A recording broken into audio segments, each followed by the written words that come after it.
मैं तीन चीजें बोलना चाहता हूं। पहली चीज बोलने नहीं दे रहे हैं। मोदी जी घबराए हुए हैं। आपने देखा जो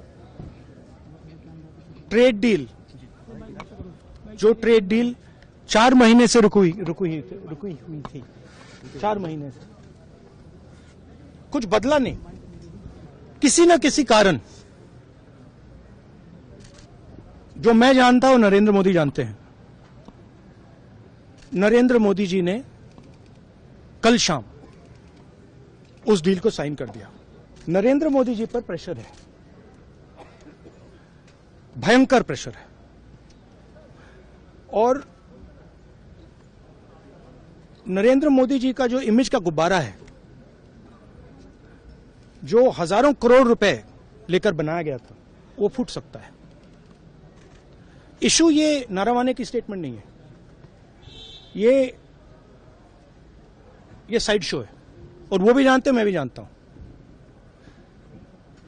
मेन बात यह है कि हमारे प्रधानमंत्री को कॉम्प्रोमाइज कर दिया गया है। किसने किया है, कैसे किया है, यह हिंदुस्तान की जनता को सोचना है।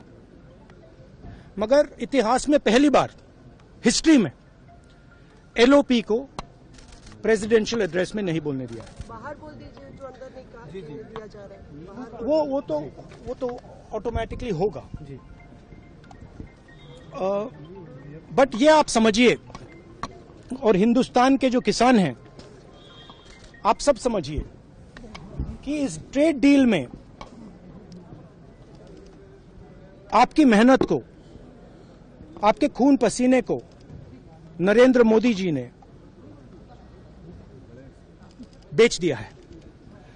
और वो इसलिए बेचा है क्योंकि ये कॉम्प्रोमाइज्ड है। सिर्फ आपको नहीं बेचा है, देश को बेचा है। इसलिए मुझे वहां नहीं बोलने देना है। नरेंद्र मोदी जी डरे हुए हैं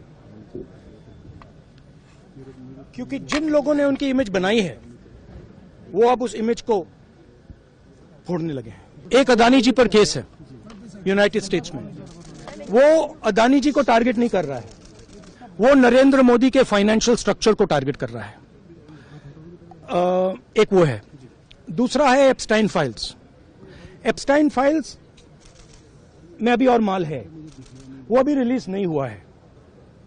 इसीलिए इस दबाव में आकर एप्स्टाइन फाइल्स में जो है, जो पूरा देश जानना चाहता है, मगर अभी अमेरिका ने रिलीज नहीं किया है। और दूसरा जो अदानी जी पर केस है, जो एक्चुअली मोदी जी पर केस है, क्योंकि वो बीजेपी का फाइनेंशियल स्ट्रक्चर है, मोदी जी का फाइनेंशियल स्ट्रक्चर है। तो ये 2 प्रेशर पॉइंट्स हैं।